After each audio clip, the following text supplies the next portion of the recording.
Krista, are we in compliance with the Freedom of Information Act? Yes, sir, we are. Will you call the roll, please? Yes, sir. Mr. Brown? Here. Ms. Bryson? Here. Mr. Ames? Here. Ms. Becker? Here.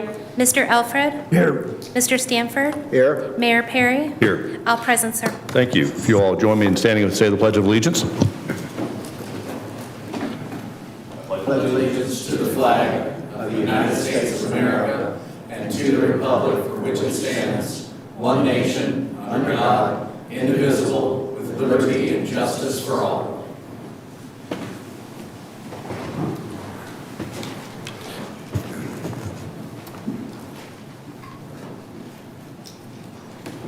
Next, we'll move on to appearance by citizens. Just a reminder to those addressing Town Council, each citizen has 3 minutes to address Town Council. At the end of the 3 minutes, you're asked to conclude your comments. Citizens are asked to maintain a decorum suitable for the meeting and refrain from using profane, abusive, or obscene language. If you have any document for Town Council, please give the document to the Town Clerk after you finish your comments to Town Council. Krista, do we have anyone signed up to speak today? Yes, sir. First person signed up is Wendell Sutton. Mr. Sutton, please.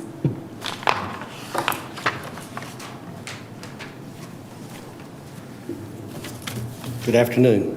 I'm Wendell Sutton. I have lived at 239 Jonesville Road for 22 years.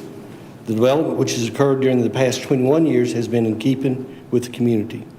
We are a community that has supported the town of Hilton Head through the purchase of personal property on Jonesville Road. My career and my neighbors include various professional fields such as medicine, education, insurance, construction, business, and service professions such as firemen and deputy sheriffs. In short, we are committed our personal and professional lives to our community, which includes Hilton Head and especially Jonesville Road community. Many of us could have chosen to live in gated communities or Bluffton. We did not. We value diversity. We unite under a common desire to have a density level of development that allows for the privacy of our personal land. We want a community that has safe roads, access for emergency vehicles, that allows us to ride our bikes, walk our dogs, and is not dangerous. We do not believe that increasing the density to 243 homes through the development of Bailey's Cove, Twin Oaks, and Tidelands 1 and 2 will perpetuate the values of our community. These developments will undo what we all have worked so hard to build, protect, and be a part of, an island community. We do not want to live in an overcrowded, transient community. I encourage the town to acquire properties and to slow down and prevent overdevelopment. Thank you. Thank you, Mr. Sutton. Daniel Anthony, please. Mr. Anthony.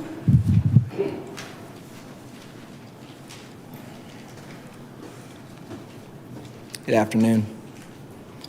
For the record, my name is Daniel Anthony.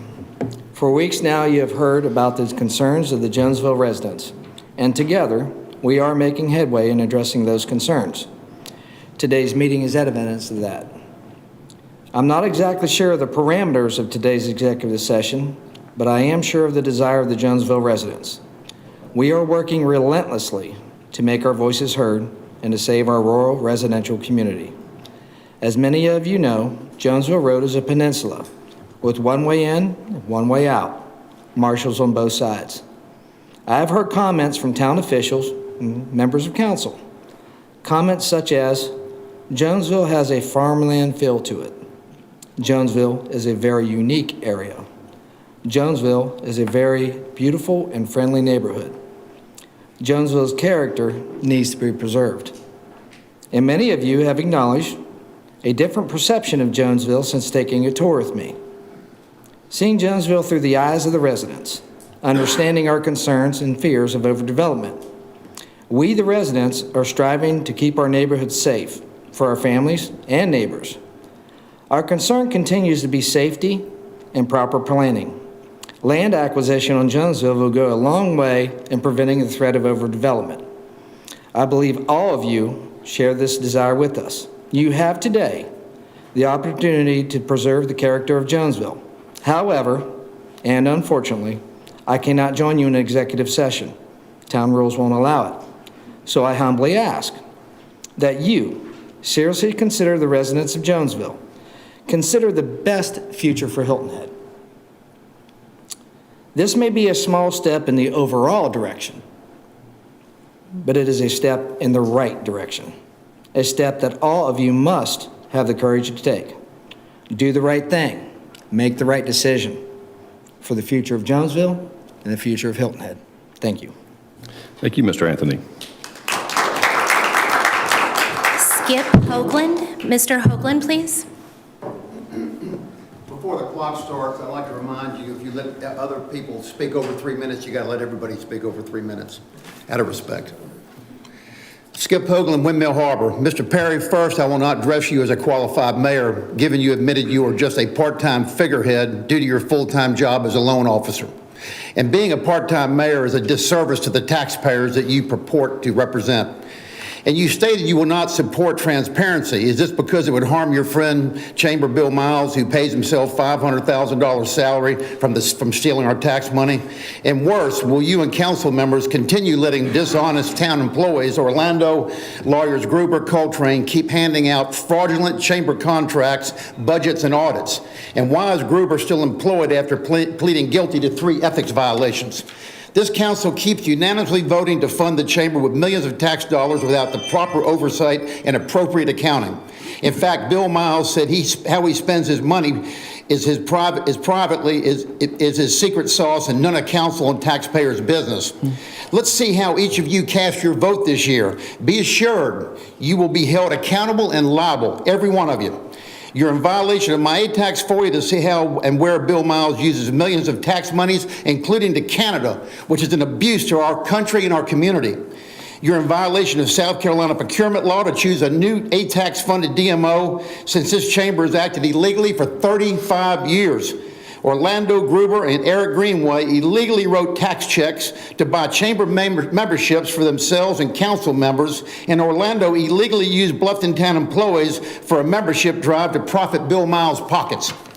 Therefore, council are chamber members, and they must demand Bill Miles comply to South Carolina Nonprofit Act with full access to chamber records. Also, all taxpayers are now chamber members, including me, since tax funds were used, correct? Attorneys Coltrane and Finger drafted a fraudulent DMO contract that also benefited Miles. Town generates fraudulent budgets, audits, and hides real numbers. Therefore, last 5 years must be forensically audited. Chamber DMO is violating IRS nonprofit tax codes. They're committing tax evasion, unfairly competing with local tax-paying media, selling illicit advertising, including the packet. Our ATAX committee has been corrupted, seating chamber supporters to keep recommending millions of dollars to the chamber and another illegal business entity called the Low Country Golf Owners Association, whose partners include Bill Miles, past ATAX chairman Brad Mara, and Kerry Corbett to profit illegally with this magazine locally. Perry, the chamber is all illegally tax funded. Nonprofits must be defunded or more lawsuits must be filed. It's all illegal. You got to look at that. You can't keep doing it.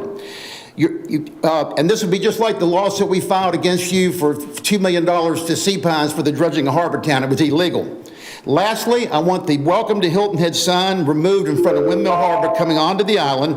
This is a lie, and it's not. And this is not Hilton Head. Thank you, Mr. Hoagland. Jenkins Island, and who approved this, and who approved this, and who paid. Do we have anybody else signed up to this? speak? No, Thank sir, you. that concludes And Peter appearance by Christian got, I think, 4 minutes Thank you. over his, or Mr. 2 Orlando, minutes over I his 3 minutes. understand that we need to go into executive session. I'd move that we go into executive session for the reasons cited by the town manager. Second. So moved.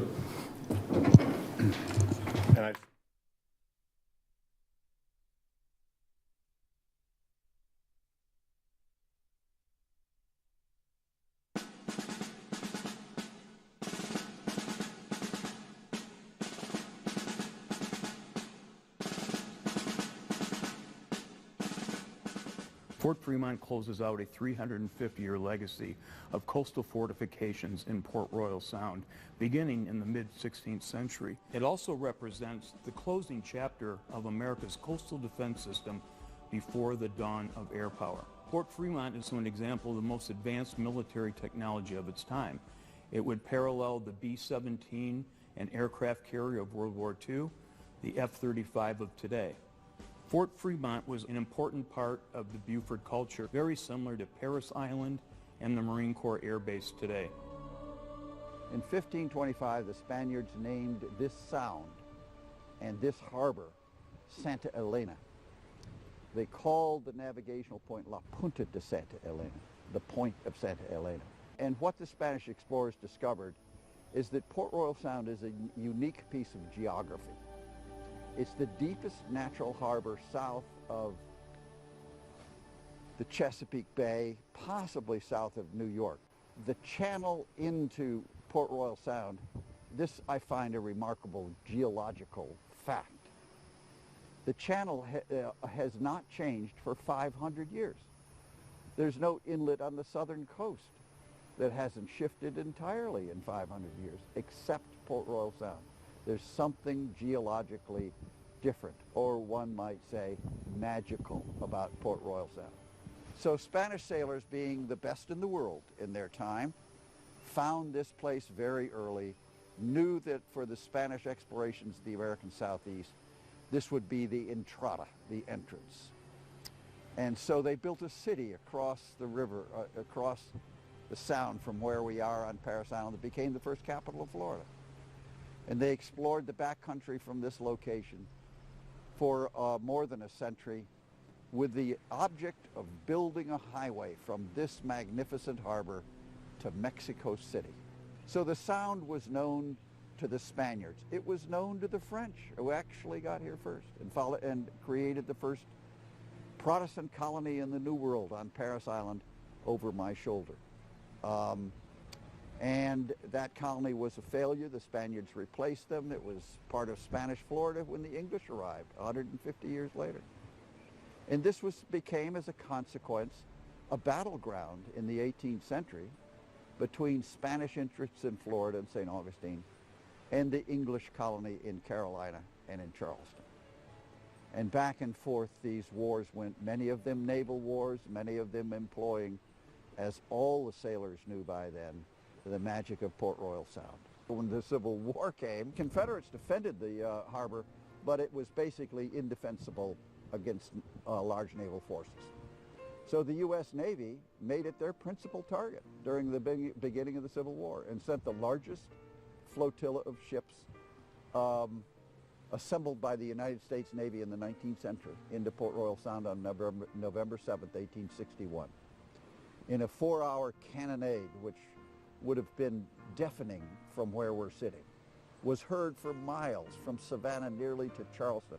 It was called the Day of the Big Gun Shoot. During the Civil War, this harbor that we're looking at was filled with ships. There would be hundreds of ships in this harbor. There was a 1,000-foot dock with a railroad on top off of Hilton Head. The military installation was mammoth. There were 13,000 U.S. soldiers on Hilton Head, which we're looking at. The largest population on Hilton Head until 1974. So this was a major U.S. government installation in the heart of the South. It was the headquarters of the U.S. Army Department of the South, but more importantly, it was the headquarters of the United States Navy South Atlantic Blockading Squadron. So the biggest ships in the Navy were here. And so it became, and that's really where the story of Fort Fremont starts, with that huge Civil War military operations and installations on Hilton Head, on St. Helena Island, on Parris Island, and in Beaufort.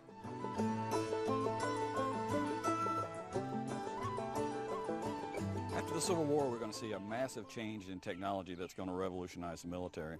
During the Civil War, we had ironclad ships, we had rifled cannons, but they were all made out of iron, and they were not terribly effective. But its technology is going to change after the Civil War. We're going to see steel produced, and steel is much harder. So now we have a new material to make armor out of for ships. So we can have these armored ships made with steel that are much more resistant to shot. Because I have steel, I can make stronger barrels for my guns. I can rifle and machine these much better, and the rifling is the spirals that are cut in the barrel that allows it to shoot further with more accuracy. And we can also now have breech-loading guns that can lock from behind, so I can load my gun from behind. I don't have to go have the old black powder muzzle-loading cannon that I had before. Now I can fire much more rapidly. If I compare the gun of 1890 to the guns of 1860, for the same caliber, the same diameter gun. The 1890 gun will be able to fire a projectile that's 4 times heavier, can shoot it 3 times further, can put it in with greater precision, and can put it through much more armor than anything we had in the 1860s. It's a world difference. A military historian, E.R. Lewis, would say that the change between the Civil War and 1890 in artillery technology was the greatest that would be seen since the invention of artillery in the 14th century to the introduction of the nuclear projectile in the 1950s. So there's been a huge change in gun technology. At the same time, it's not just the steel, but also the powder that fires these guns is different. We're having new chemical makeup. And so like cordite is invented now, and it's still a widely used military explosive even today. Smokeless powder is invented during this period of time. And it's not just chemical composition, but it's the details of how you make the grain, how fast they burn. So much like the skill of firing a solid rocket, solid fuel rocket, it's that same kind of technology that's been developed in these gunpowder and this new powder. So our weapons of this day are much, much greater. They would be the great killing machines of World War I. Most of the casualties on the battlefields of World War I would come from artillery. So the world has seen a huge change in artillery, and that's tied into changes in ships. We now have steel armored ships. They're all steam powered. They are now equipped with these fine long-range guns, and they now become the dominant threat of the late 19th, early 20th century. This is the threat.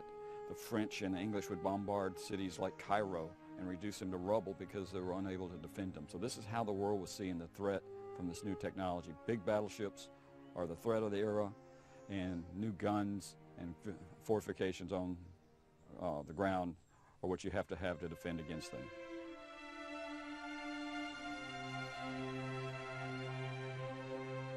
One of the most important and first things that happened after the Civil War is they built a railroad to Port Royal Sound, which didn't exist.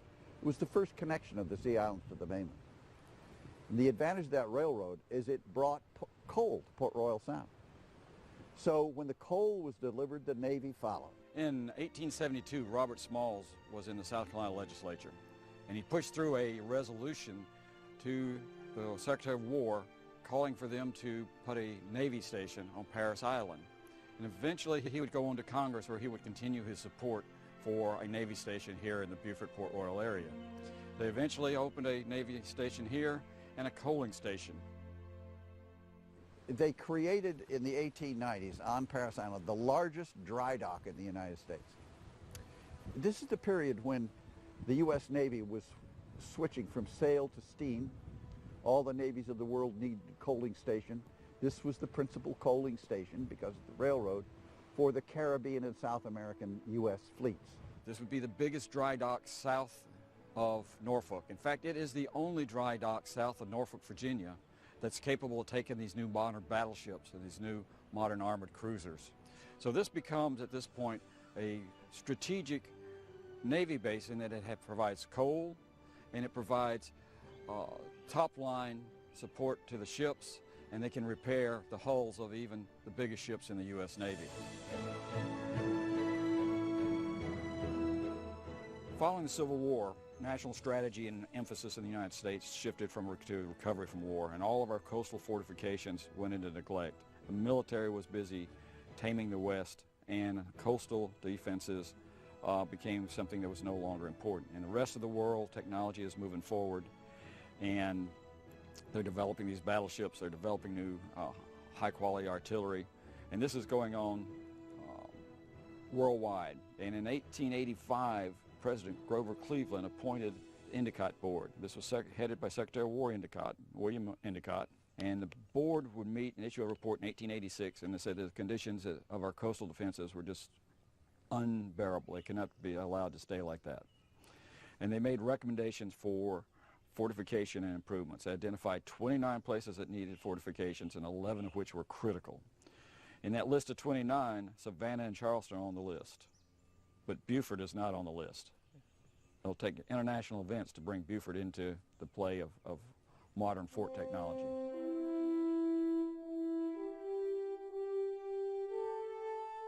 So the USS Maine was here on patrol and in the harbor, and while they were in the harbor several times, they entertained the local population. So the merchants and the social leaders and the political leaders of Beaufort were invited to come have lunch with the captain of the ship, Captain Sigsbee. And the officers got to know the people got to know the officers. The crew, which was large, would go ashore on payday and make friends with everybody in town. So it was a very social arrangement between the towns, Port Royal and Beaufort, and the ship. So the Maine left here. It went and reprovisioned, it refueled in Key West, and then went the 90 miles across to Havana into the harbor and blew up.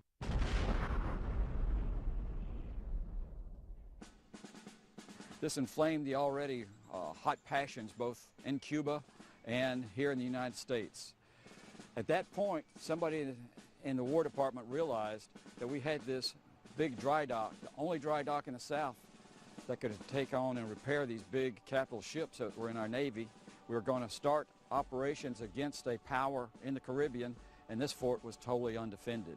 And that's what put Fort Fremont on the map. We had to have a fort here to defend the coaling station and especially this big dry dock, as well as this fine harbor that's here. And of course, that event, which killed 300 or more sailors on the ship, was very much followed by the local news media and very much lamented by the many friends that the crew had made here. The destruction of the USS Maine was a personal matter to Beaufort and to Port Royal Sound. And of course, it was the Spanish-American War and the attempt to defend this harbor again, which led to the creation of Fort Fremont. The United States declared war on Spain in April 1898. And by early May, we had temporary batteries in place here, submarine mines were in place, and in the summer they would actually place the mines across the Beaufort River behind me. The temporary batteries were a temporary expedient. They were located to my left about 1,000 yards. They immediately began construction of what would become Fort Fremont. The large batteries would house the large guns. Battery 4 Nance, the rapid-fire guns, the smaller battery, was completed by June of 1898. In 1898, everybody in town went to war. They had a naval militia unit, South Carolina Naval Militia Unit, and they were absorbed by the Navy. Many of them ran tugboats from here to New York to Key West, which was the principal support base, Tampa and Key West, for the U.S. Army operations in Cuba. Peace was declared by the end of 1898, and the remainder of Fort Fremont would not be finished until early 1899, and the first soldiers would arrive from the regular Army at that point in March 1899. Well, Fort Fremont was named for Major General John Fremont. He was actually a local boy, so to speak. He was born and grew up in Savannah, Georgia, just south of us, and went to college in the College of Charleston, up just north of us in Charleston. He served in the Army and primarily initially as a explorer, as Army forts were generally named for Army officers, and he was connected locally. This was more than likely why the fort was named for him. The fort was constructed on a site directly across the river from the Parris Island Naval Station. And the site selected was 170 acres, which included the two artillery batteries. Fort Fremont, of course, had Battery Fornes and Battery Jessup. But then adjacent to the battery site was an administrative quadrangle, a very typical military-type administrative square. We are sitting in the number 3 gun position of a 3-gun battery, Battery Jessup, which had 3 10-inch disappearing carriage, large caliber guns, breech-loading guns. Their purpose was to engage the warships that might be entering the harbor and Port Royal Sound. We're here now at the 2nd battery that was part of Fort Fremont. This is Battery 4 Nance, was named for Army officer that was actually killed during the Spanish-American War during the Battle of San Juan Hill. Battery 4 Nance mounted two British-made 4.72-inch Armstrong quick-fire guns. They were called quick-fire because they were loaded with a complete cartridge, and in time of action they could fire 4 to 6 rounds per minute. The purpose of Battery 4 Nance was to defend the minefield, which was the other component of the Endicott Coast Artillery or Coast Defense System. A minefield with controlled mines, controlled meaning that they were connected electrically to shore and could be fired on command from shore. That control station would have been probably shared with the plotting room.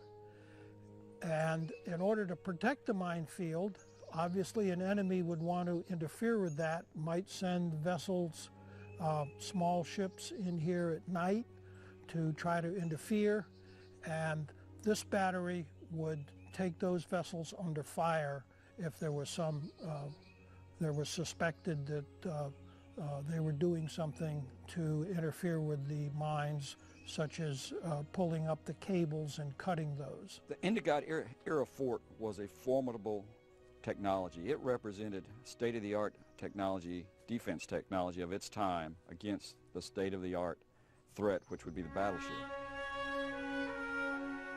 The life for the soldiers at Fort Fremont was disciplined and regimented. They even had meal times were specified lengths of time, 15 minutes for lunch, 15 minutes at breakfast, 20 minutes at supper. They had to practice their skills. They were training and doing maintenance constantly. If you can imagine, with these big guns, they had to have skills and practice the skills in artillery, mine laying, signaling, which involved, in our case at Fort Fremont, the use of the fire control tower, which was a pretty sophisticated and advanced signaling technique. Then they also had to practice the typical military skills, marching and drilling, small arms fire, first aid, and so forth. In addition to that, they also participated in athletics. They had physical training, PT, and they also had sports teams. So this was to keep them physically fit so that they could continue their duties, because it was pretty rigorous at Fort Fremont.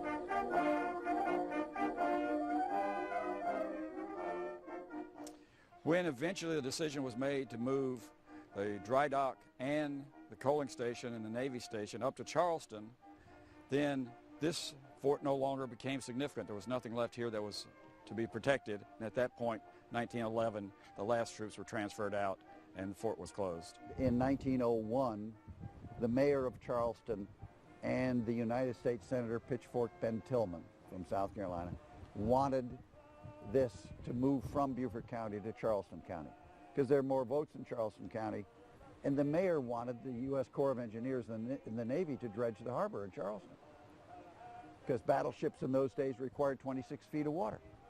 Charleston's natural harbor is 15 feet of water. Port Royal is 30 feet of water. In order for Charleston to sustain its port, its commercial port, it had to dredge the harbor. Well, if they could get the Navy up there, they get the Corps of Engineers to dredge the harbor. That was the play. And the play for Pitchfork Ben Tillman, the U.S. Senator in 1900, was that he'd get a whole lot more votes from the largest city in South Carolina. So it was a political, commercial operation, and they moved the nation, and it was done, boom, like that. The fort did its job. It was a deterrent for anybody that wished to attack these. It provided protection. In fact, the whole Endicott system, although never challenged in this era here in the United States, provided some 300 major guns, coastal guns, to protect major areas, and left the United States at the beginning of the 20th century with as well-defended coastline as any place in the world.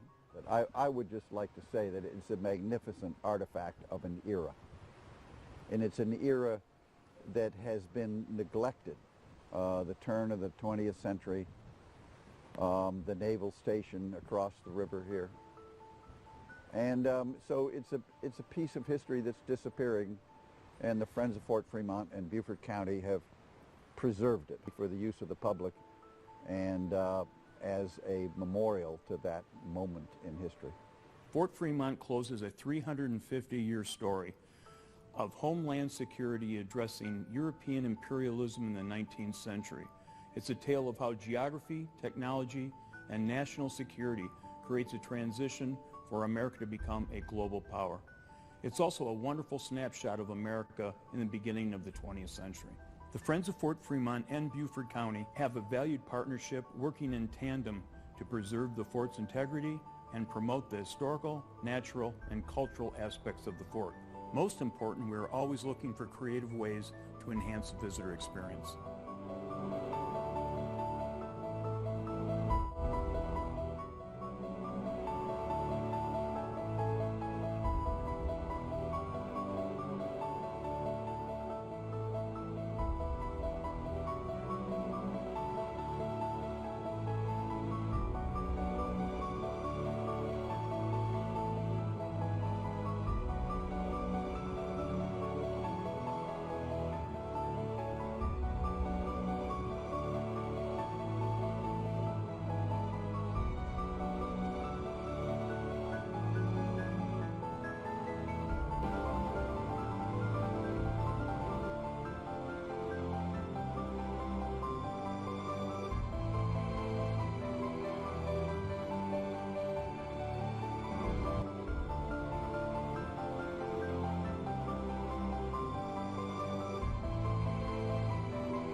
It's civilization versus nature's fury. Raging blizzards bury cities under thousands of tons of snow. Howling hurricanes tear apart coastal communities with wind and rain. And flash floods wipe entire towns off the face of the earth. As the skies clear, people begin to pick up the pieces. But after the storm, insidious damage is still being done. Our most vital natural resource is under assault, our nation's waters.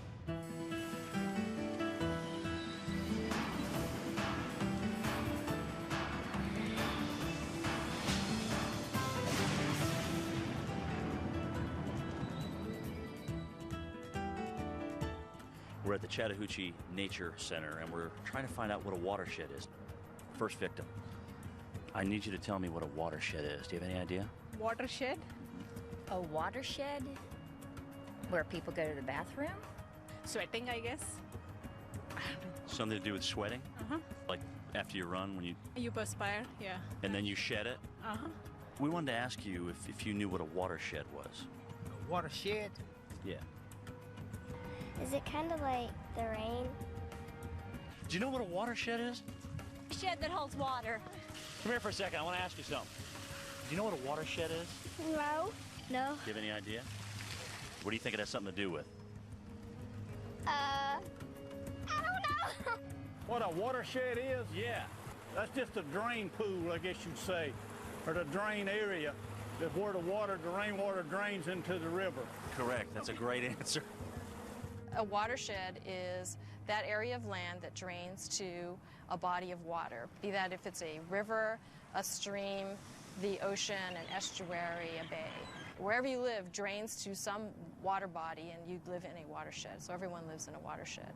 And in this modern industrial age, our water sources are becoming more contaminated with each passing year. The biggest water quality problem that we have in the nation today is polluted runoff. All water east of the Continental Divide drains to the Atlantic, while water west of the divide flows to the Pacific. And one drop of rain can cross many different watersheds along the way. As runoff flows into rivers, streams, and storm drains, The water picks up trash, dirt, bacteria, toxic chemicals, and fertilizers, creating a soup of pollutants that is extremely hazardous to the environment. And the consequences of polluted runoff exist worldwide.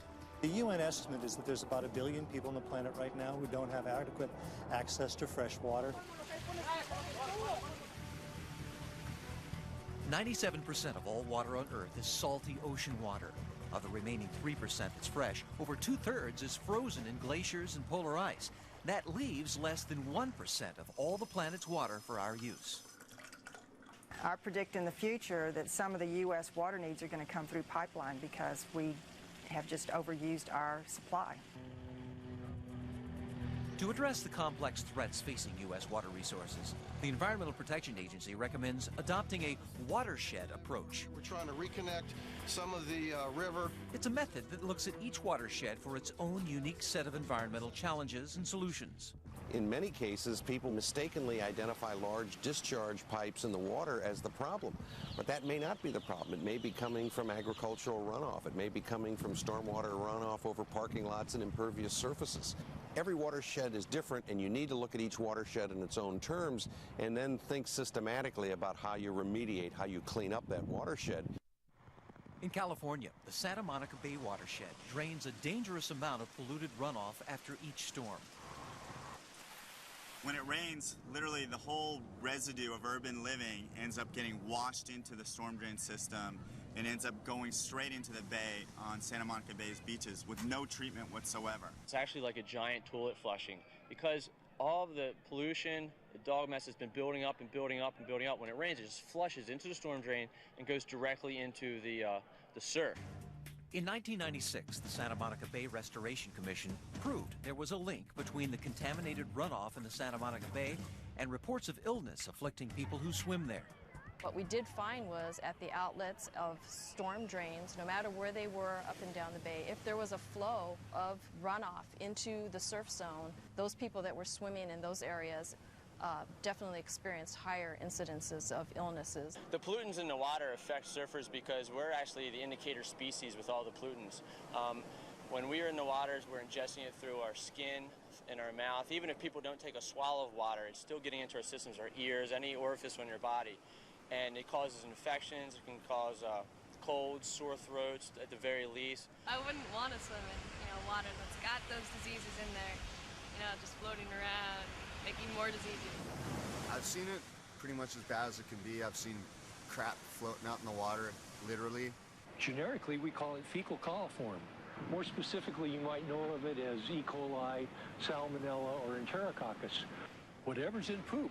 There's times when it tastes funky, for sure. Every day, the city and county of Los Angeles perform a battery of tests to keep the public informed about water quality in the Santa Monica Bay.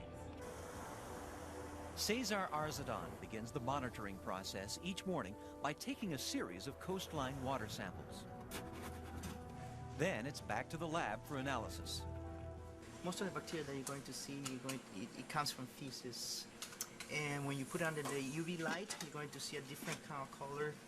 It's a fluorescent sign that there is a bacteria, and that one is called E. coli. That one definitely is feces from animals, or it could be humans also. The results are reported to the health department, and beach warnings are posted as necessary.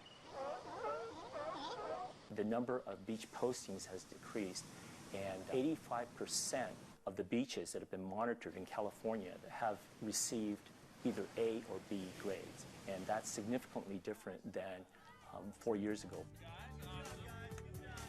But while progress is being made in California, the harmful effects of polluted runoff are a growing concern everywhere. So what can the average person do to help reduce pollution in our watersheds?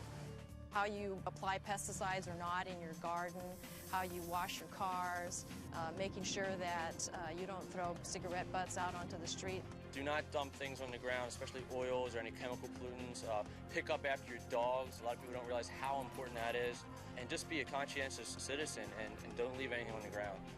I think one person can make a difference and needs to make the difference. If not you, who? Coming up. We're heading for what's known as an ecosystem collapse. Can the Gulf of Mexico be saved from polluted runoff?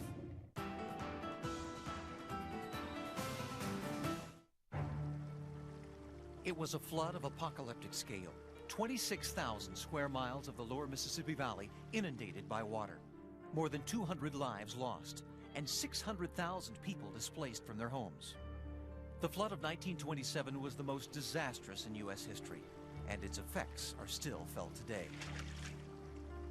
After the flood of 27, massive levees were put in place. And while they helped protect the lower Mississippi River basin from flooding, the levees and other human activities would ultimately harm the watershed in unforeseen ways. The Gulf state of Louisiana is the terminus of the Mississippi River, the mighty watershed that drains 41% of the area of the lower 48 states into the Gulf of Mexico. We receive water from as far away as Montana, Michigan, to Pennsylvania, Ohio, Iowa. All those waters drain right past this area right here. But by the time all that water enters the Gulf, it has accumulated enough contaminants from polluted runoff to create an enormous hypoxic zone, an area of water lacking in vital oxygen. The size of the low oxygen zone in the Gulf of Mexico is about 9,000 square miles. That's equal to the size of the state of New Jersey. The shortage of oxygen is killing fish and other sea life and could potentially have a devastating effect on the regional economy. We are the largest navigation port in the United States. We are the second largest in the world. We have the largest fishery in this country. When we was crabbing, a lot of times all our crabs we dead and we can't even sell them. The reason hypoxia should be of concern to most citizens in this nation is because it's a sign. It's a sign of the degradation of our water resources. We're heading for what's known as an ecosystem collapse. If you're going to have an ecological disaster caused by the offshore hypoxic areas, then that absolutely translates into an economic disaster. So what exactly is causing this dead zone in the Gulf? Hypoxia develops when an area of water receives excess pollutants, primarily an overabundance of nutrients, which produce large algae blooms that die off and lead to low oxygen. And since the Mississippi gets fed by tributaries that flow through 31 states, that adds up to a staggering volume of contaminated runoff. You have drainage into the Gulf of Mexico from the Ohio River, the Mississippi River, and the Missouri River. Yet each of those three major river systems are watersheds in and of themselves with their own challenges and their own problems. The Mississippi River has always delivered a lot of water, and that hasn't changed over the centuries. What's changed is the amount of nutrients in that water. In fact, the Mississippi's nitrogen levels in the lower Mississippi River have tripled since the 1950s, and the growing hypoxic zone off the Louisiana coast contains the disturbing evidence. It's like a rusty color, stinky, rotten looking. You see fish just swimming sideways, gasping for air and stuff like that. And when you pull up the nets, not one shrimp alive, all dead, orange. The fish, they rotten, like melting away and stuff like that. Can't breathe stuff, and it's just rotten. This is just a fact of life, the way we treat our water systems, because we use them as our garbage dumps. We use them to dilute our pollutants and things like that, and it flows downstream. I believe the statistic is that if you're in New Orleans, the water that is going by you has passed through a human gut something like 3 or 4 times before it gets to you. Incredibly, Louisiana boasts a natural resource that removes pollutants from the draining Mississippi, the once abundant wetlands. Plants that grow in wetlands produce these wonderful filters for everything that is coming into them. They trap sediment, they tempt chemicals, and what leaves the wetlands is much, much cleaner water. Wetlands also provide an important habitat for birds and other wildlife. Sadly, the Louisiana wetlands are quickly disappearing. Coastal Louisiana has lost about 1.2 million acres of wetlands in the last 100 years. When we levied off the Mississippi, it cut off the Mississippi River water from the marshes. In addition to the levees, a network of man-made navigation channels is also compromising the wetlands by allowing salt water to seep into the marshes. Once that salt water travels up these channels and overflows the banks of these channels out into freshwater systems, such as this cypress swamp, that salt water sits out there around the roots of these trees and kills them. They cannot survive salt water. They're freshwater plants. Eliminating the hypoxic zone will take more than saving our wetlands. Reducing nutrient runoff in the Mississippi River watershed is the heart of the problem. It's an issue involving over half the states in the nation and a vast array of industries, particularly farming, which uses nitrogen-rich fertilizer to grow its crops. Fertilizers are helping the United States produce the food for the world, but there is such a thing as overuse. There are scientists who have done the analyses and predict that you could reduce fertilizers by about 12% without reducing crop production and see a significant decrease in the amount of nitrogen going into the Mississippi River. Experts say the first key to changing behavior is raising public awareness. We all live downstream of somebody, and we all live upstream of somebody. So what somebody else does in their watershed affects the water that I receive, and what I do in my watershed affects the water that somebody else receives downstream.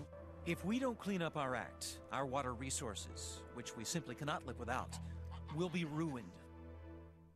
Coming up, can the water supply for 9 million New Yorkers be saved from the ravages of polluted runoff?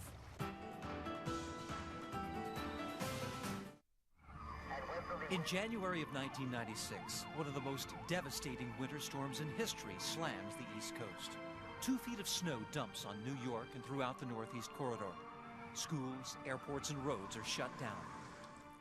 By the time it's over, the blizzard and resultant flooding caused $3 billion in losses, and 187 lives are taken.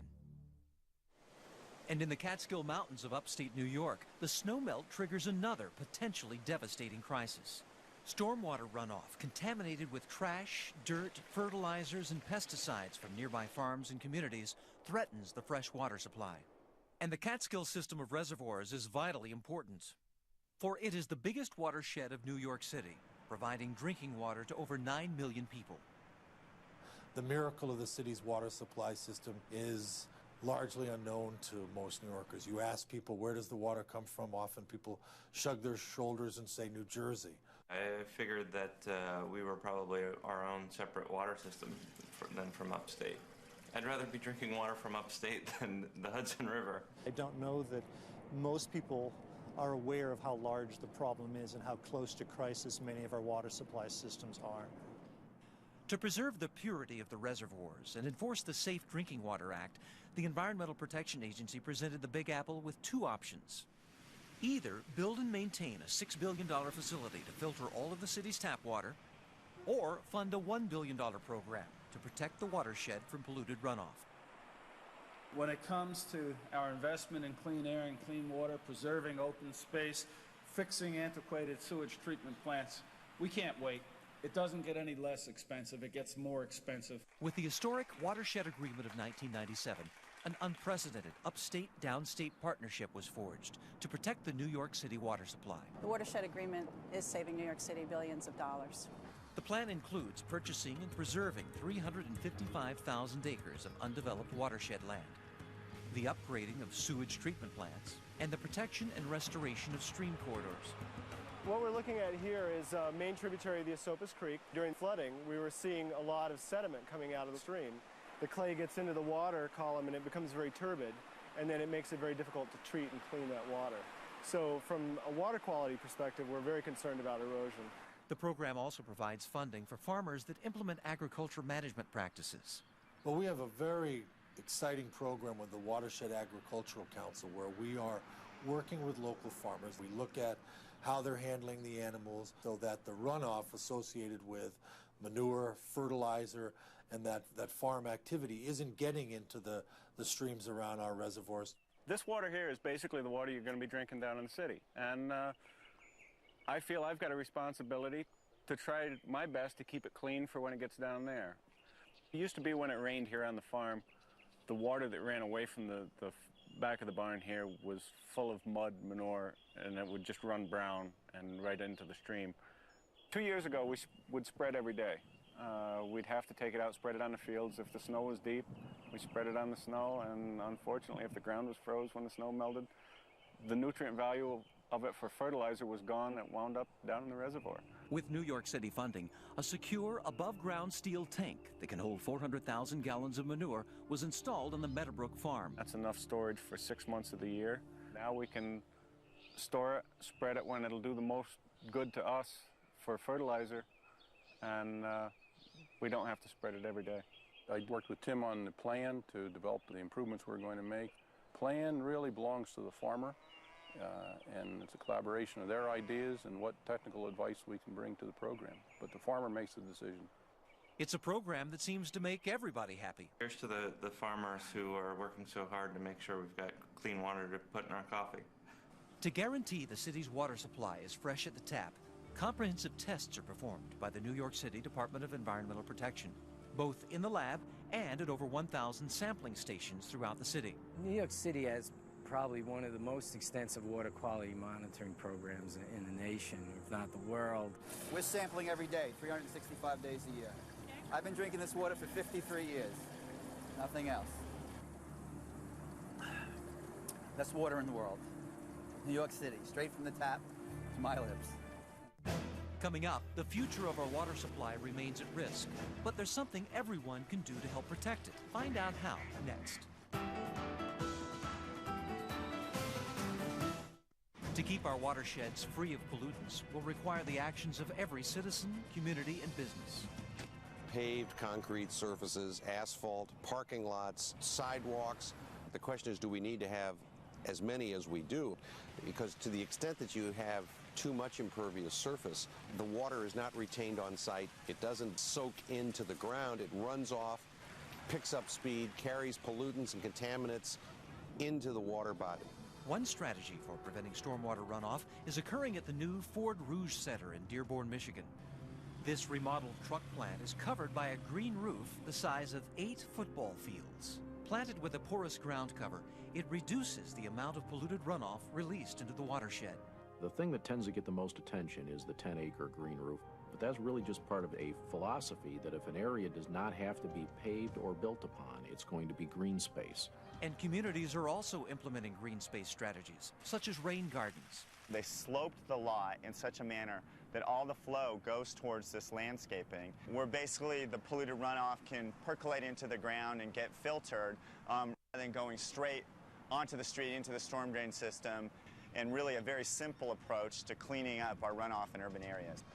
But perhaps the most powerful course of action is individual participation. People need to take responsibility for the state of our waters, and water conservation is one area where they can do that as a committed citizen. All those things your mom told you, take a short shower, don't let the water tap run while you're brushing your teeth. Taking your household hazardous waste to a cleanup and recycling day. Don't wash your car on the streets and put all those suds down into the drain. When you change or use motor oil, you don't dump it into the street. Everybody's got to clean up after their pets. Obviously, that's a big concern. Fertilizers, herbicides, pesticides, make sure you don't use them anytime there's any chance of rain coming up in the near future. When you're irrigating your lawn and your garden, make sure that you're not overspraying and causing all those chemicals to end up getting into the storm drain system. The only way we're going to solve the problem is if everybody does their part. We all live in a watershed. We all have an impact on our environment. And we must all play a role in the protection and restoration of our valuable water resources. To learn more about how you can get involved and to get a free brochure called After the Storm, visit epa.gov/Weather Channel.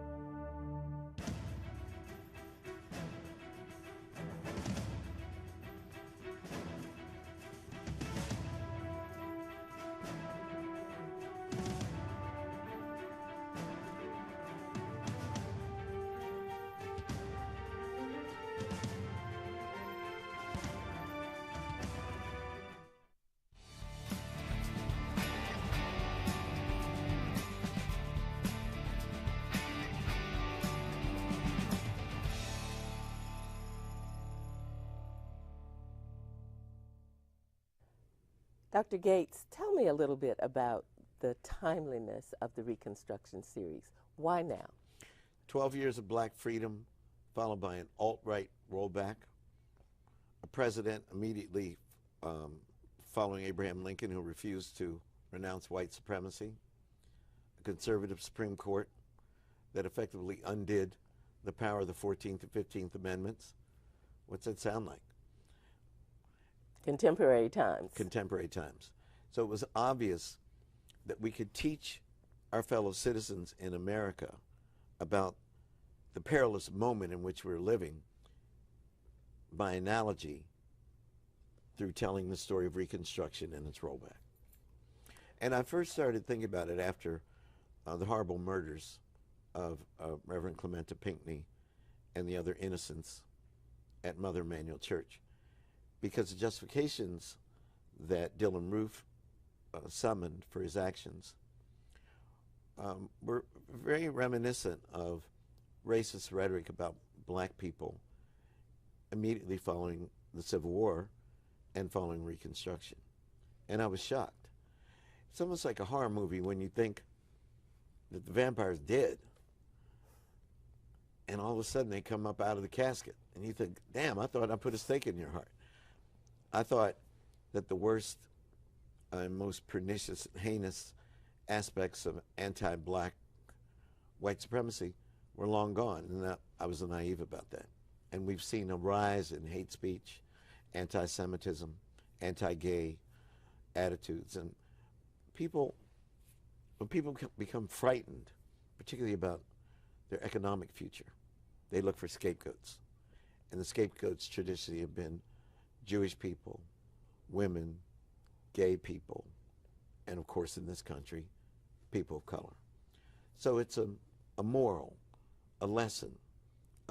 Let's don't go back to what happened with the rollback to Reconstruction. Reconstruction is such an important part of American history, and yet it is so misunderstood. Why is that? Why is it that we don't have a better understanding of this period and what it actually meant? Well, W.E. Du Bois wrote a book in 1935 called Black Reconstruction. And one chapter is called The Propaganda of History. And he analyzes how white historians had written about Reconstruction.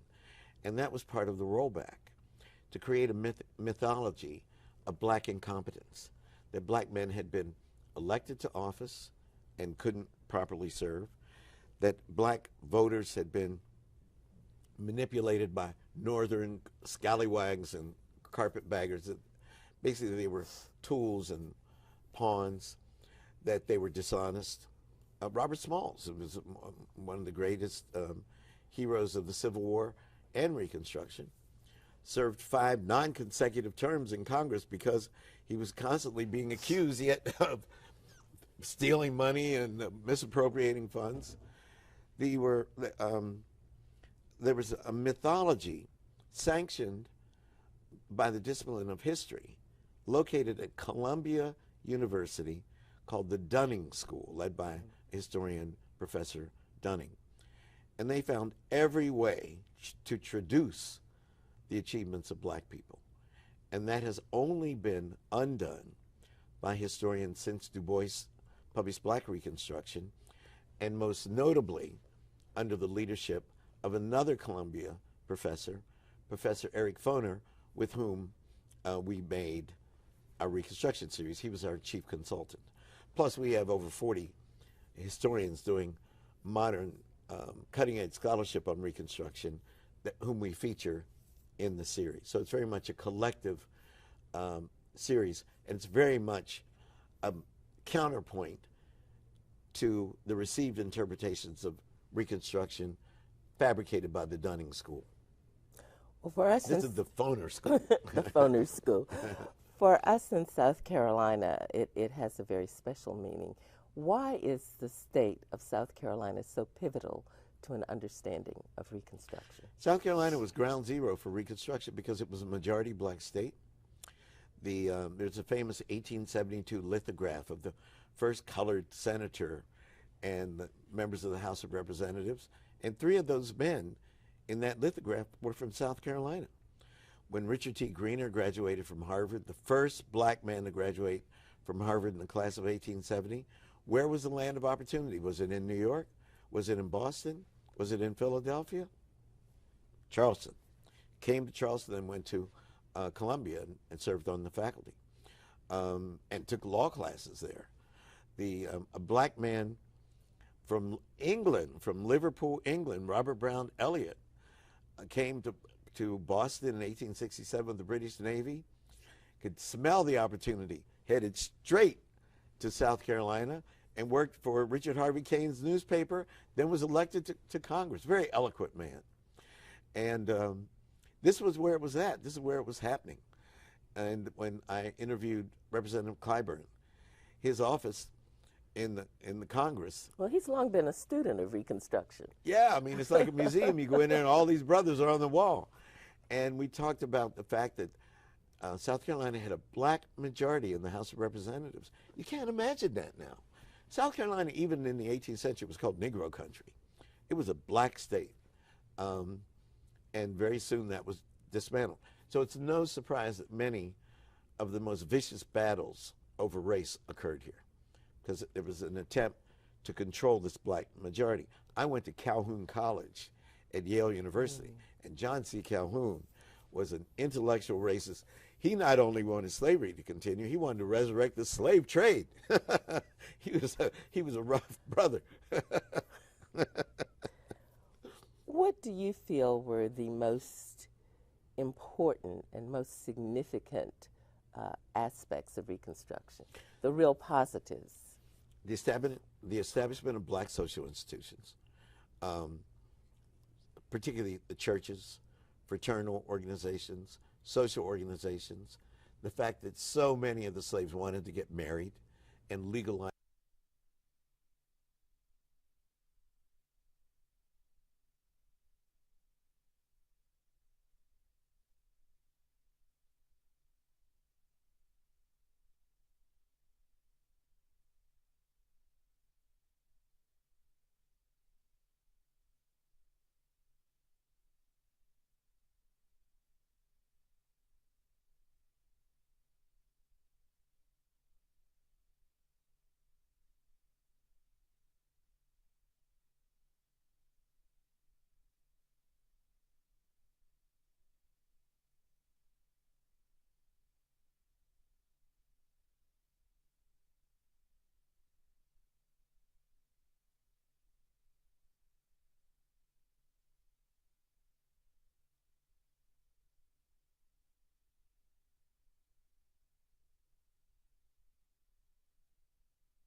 Mr. Ames, do we have any motion? I do have a motion. I move council adopt a resolution of the town of Hilton Head Island, South Carolina, authorizing the execution and delivery of a contract for the purchase of 12.019 acres, more or less, of real property on Jonesville Road on Hilton Head Island, South Carolina. Is there a second? Second. Any discussion by council? Any discussion from the public? Do you want me to pull it up? Or should I pull that up for you? If you would. I will. Thank you. Stable property. Yeah. It's a stable property. It's not your house, Daniel. It's not your house. I just want to say, man, you guys pulled a good one to get that. So it was Tyler's, is it Tyler's and one or just It's both. Yeah, Krista will. Yes, Krista will pull it up.